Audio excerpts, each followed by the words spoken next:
और बड़ी खबर आपको बता दें, अलीगढ़ में विपक्ष पर पीएम का हमला। आपकी संपत्ति पर कांग्रेस की नजर है। शहजादे सबकी कमाई की जांच कराएंगे, आपके पैसे कब्जे में लेकर बांट देंगे। माताओं बहनें के मंगलसूत्र पर इनकी नजर है। आपकी कमाई पर पंजा मारने की साजिश है। कांग्रेस की ये माओवादी सोच है।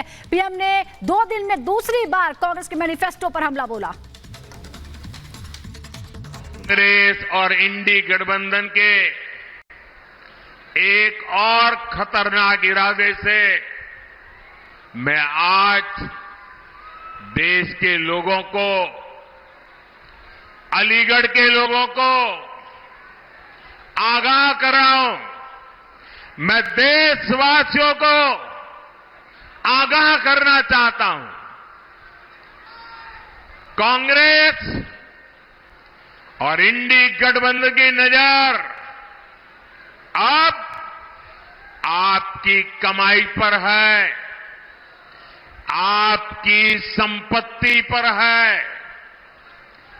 कांग्रेस के शहजादे का कहना है कि उनकी सरकार आई तो कौन कितना कमाता है, किसके पास कितनी प्रॉपर्टी है, किसके पास कितना धन है, किसके पास कितने मकान है, उसकी जांच कराएंगे।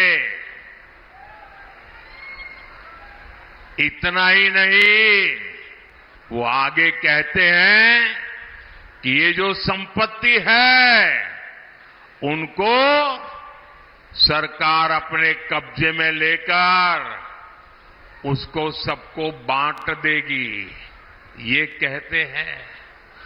ये मैनिफेस्टो उनका कह रहा है। भाइयों बहनों, आप सोचिए, हमारी माताओं बहनों के पास सोना होता है। ये सोना अवसरों पर सिर्फ शरीर पर पहन करके प्रभाव पैदा करने के लिए नहीं होता है। हमारे देश में माताओं बहनों के पास जो सोना होता है, कितना ही कम क्यों न हो, वो स्त्री धन होता है, पवित्र माना जाता है, कानून भी उसकी रक्षा करता है। अब इनकी नजर कानून बदलकर ये हमारी माताओं बहनों की संपत्ति छीनने का भी खेल खेला जा रहा है। उनका मंगलसूत्र, उस पर उन लोगों की नजर है। वहीं कांग्रेस के मैनिफेस्टो और राहुल गांधी के वित्तीय सर्वे वाले बयान को लेकर बीजेपी लगातार कांग्रेस पर हमलावर है और तुष्टीकरण की राजनीति करने का आरोप लगा रही है। इसी से जुड़ी एक रिपोर्ट आपको दिखाते हैं।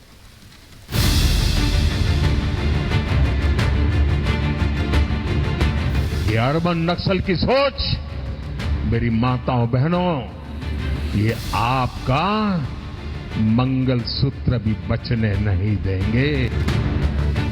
पहला काम जाति जनगणना, उसके बाद इकोनॉमिक सर्वे होगा। राहुल गांधी के इसी बयान के बाद बीजेपी हमलावर हो गई। बीजेपी नेता एक के बाद एक सवाल उठा रहे हैं और सवाल कर रहे हैं कि आखिर राहुल गांधी देश में जातिवाद का जहर कब तक बांटेंगे। बीजेपी आईटी सेल के अध्यक्ष अमित मालवीय ने राहुल गांधी का एक वीडियो शेयर किया, जिसमें राहुल गांधी जातीय जनगणना से लेकर वित्तीय सर्वे की बात कर रहे हैं। सुनिए कैसे राहुल गांधी देश के धन पर भागीदारी की बात कर रहे हैं। मैं आपसे सिर्फ ये कह रहा हूं, आप जग जाओ। आपको लूटा जा रहा है, 24 घंटे आपको लूटा जा रहा है और आप देखते जा रहे हो। मैनिफेस्टो में हमने क्रांतिकारी काम करना है। पहला काम जाति जनगणना, इससे सबकी गिनती हो जाएगी, सबको पता लग जाएगा किसकी कितनी आबादी। उसके बाद इकोनॉमिक सर्वे होगा, फाइनेंशियल सर्वे होगा, हिंदुस्तान की सब संस्थाओं का सर्वे होगा। सबको पता लग जाएगा हिंदुस्तान के धन में किसकी कितनी भागीदारी है। लोकसभा चुनाव के लिए कांग्रेस ने जो घोषणा पत्र जारी किया, राहुल उसे लेकर क्रांतिकारी काम करने की अपील कर रहे हैं। बीजेपी का आरोप है कि कांग्रेस का ये घोषणा पत्र बिल्कुल वैसा ही है जैसा 1936 में मुस्लिम लीग ने जारी किया था। आगे डिटेल में घोषणा पत्र के बारे में बताएंगे, लेकिन इससे पहले सुनिए कैसे प्रधानमंत्री नरेंद्र मोदी ने राहुल के इस बयान पर राजस्थान में अटैक किया और इसे अर्बन नक्सल की सोच बताते हुए मंगलसूत्र तक छीन लेने का आरोप लगाया। ये मैनिफेस्टो उनका कह रहा है। भाइयों बहनों, आप सोचिए, हमारी माताओं बहनों के पास सोना होता है। ये सोना अवसरों पर सिर्फ शरीर पर पहन करके प्रभाव पैदा करने के लिए नहीं होता है। हमारे देश में माताओं बहनों के पास जो सोना होता है, कितना ही कम क्यों न हो, वो स्त्री धन होता है, पवित्र माना जाता है, कानून भी उसकी रक्षा करता है। अब इनकी नजर कानून बदलकर ये हमारी माताओं बहनों की संपत्ति छीनने का भी खेल खेला जा रहा है। उनका और इस बीच बड़ी खबर आपको बता दें, बीजेपी की जीत का रास्ता साफ हो गया है। सूरत सीट से अकेले मैदान में बचे हैं बीजेपी के प्रत्याशी। दूसरे प्रत्याशियों ने नामांकन वापस ले लिया और कांग्रेस के प्रत्याशी का नामांकन खारिज हो गया है। आज नामांकन लेने की आखिरी तारीख है।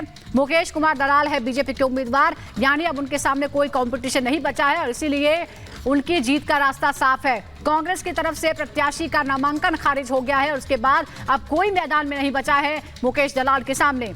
बाकी प्रत्याशियों ने अपना नाम भी वापस ले लिया है। दूसरे प्रत्याशियों ने नामांकन वापस ले लिया। कांग्रेस के प्रत्याशी का नामांकन खारिज हो गया, यानी सिर्फ मुकेश दलाल ही एकमात्र प्रत्याशी बचे हैं गुजरात की सूरत सीट। एक और बड़ी खबर, छत्तीसगढ़ में कांग्रेस के घोषणा पत्र पर अमित शाह ने हमला किया है। ये जीत गए तो सोच लो क्या होगा। उन्होंने कहा है कि मंदिरों का पैसा कहां जाने वाला है आप जान लीजिए। बहुसंख्यक विरोधी है कांग्रेस, ये भी अमित शाह ने कहा है। अभी कांग्रेस पार्टी को मिर्ची लगी है।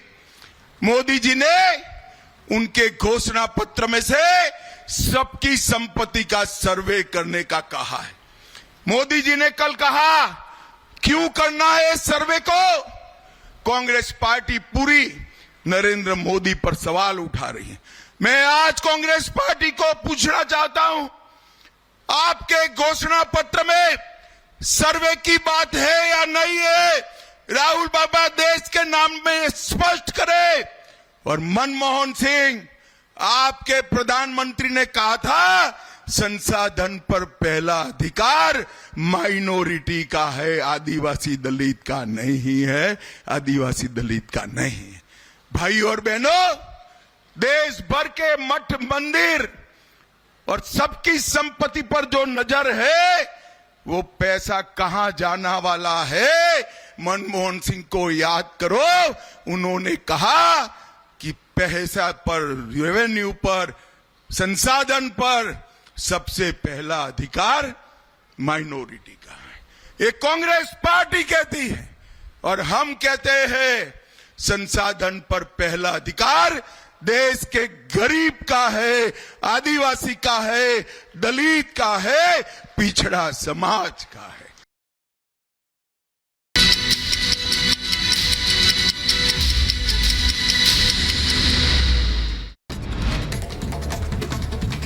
पीएम मोदी ने अखिलेश और राहुल पर साधा निशाना, कहा जनता के तुष्टीकरण और भ्रष्टाचार पर लगा ताला, दोनों शहजादों को नहीं मिली चाबी।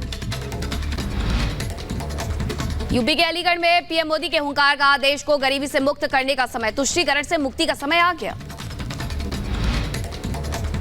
मतदान को लेकर बोले पीएम मोदी, कहा जलपान से पहले करना है मतदान, एक एक वोट का अलग महत्व है। पीएम मोदी ने पिछली सरकारों पर बोला हमला, कहा पहले होते थे बम धमाके, अब सीरियल बम धमाके बंद हो गए हैं, जम्मू कश्मीर में पत्थरबाजी पर लगा फुल स्टॉप। पीएम मोदी ने इंडी गठबंधन पर भी हमला बोला, कहा इंडी की नजर आपकी संपत्ति पर है, महिलाओं के मंगलसूत्र पर है, सत्ता में आए तो कराएंगे संपत्ति की जांच। छत्तीसगढ़ के कांकेर में अमित शाह ने कांग्रेस पर साधा निशाना, कहा राम मंदिर को लेकर कांग्रेस ने सालों तक भटकाया, वोट बैंक के लालच में रामलला के दरबार में नहीं गई कांग्रेस। कांकेर में अमित शाह ने भरी हुंकार, कहा मोदी जी के पास 10 साल का ट्रैक रिकॉर्ड और 25 साल का विजन है। अमेठी में स्मृति ईरानी का राहुल पर हमला, का वायनाड में राहुल गांधी ने देश विरोधी आतंकी संगठन से लिया समर्थन। ममता सरकार को कलकत्ता हाईकोर्ट से बड़ा झटका, हाईकोर्ट ने शिक्षक भर्ती को असंवैधानिक बताकर किया रद्द, सीबीआई मामले की जांच जारी रखेगी। बिहार के पूर्व डिप्टी सीएम तेजस्वी यादव का पीएम मोदी पर हमला, का नफरत की बात छोड़ मुद्दे की बात करें पीएम मोदी, हिंदू मुसलमान की बात करना पीएम को शोभा नहीं देता। यूपी के डिप्टी सीएम ब्रजेश पाठक का कांग्रेस पर हमला, कहा ये राजनीति करने वाले लोग हैं, इंडी गठबंधन हर बात की ओर तरह फ्लॉप होगा, यूपी में बीजेपी जीतेगी सभी 80 सीटें।